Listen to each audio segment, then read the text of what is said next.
Hi everybody, it's Thursday, October 16th, 2008. Thanks for stopping by. I watched the presidential debate last night, and of course I have to admit that watching the debate I really preferred Barack Obama a lot over John McCain. John McCain seemed rather manic. He seemed extremely nervous and fake. He had this maniacal grin on his face.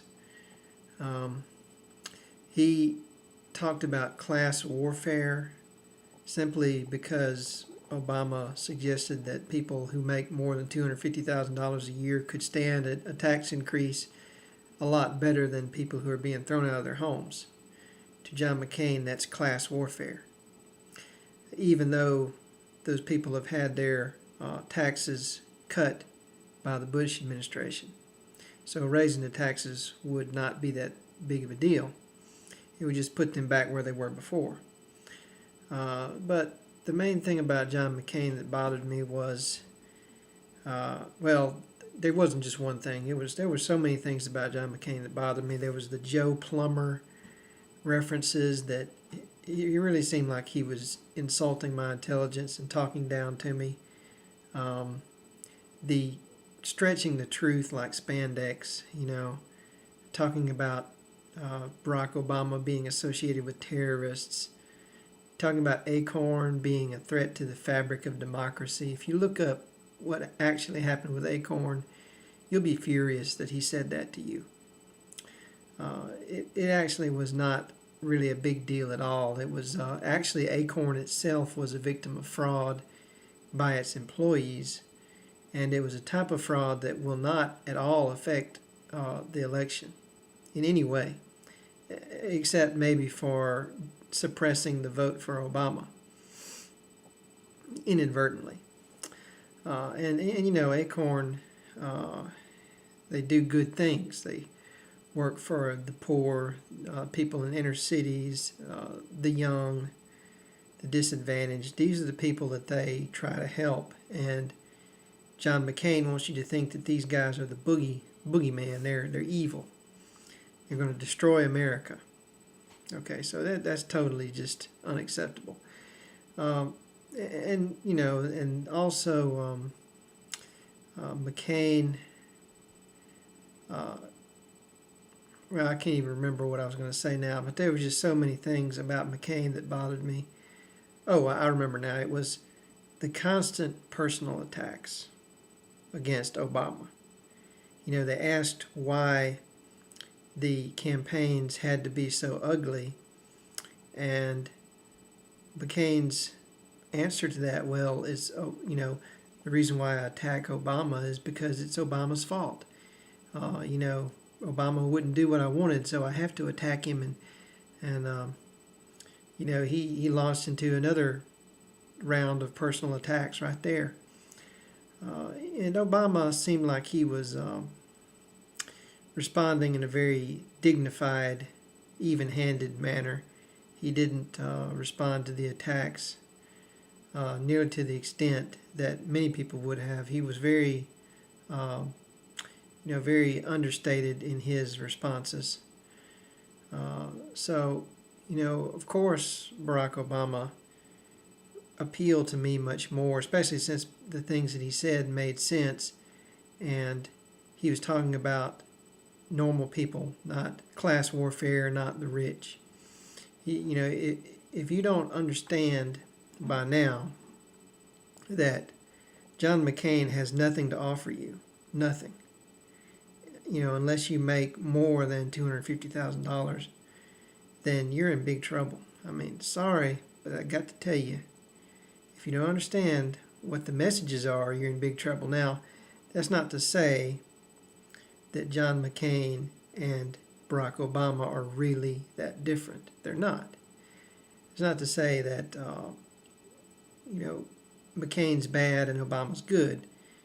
Actually, I believe they're both bad for very complicated reasons, but the message that Obama puts out, it's a message that's supposed to appeal to your intellect and your own self-interest.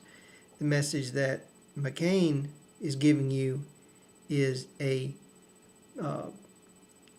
just an insult to you.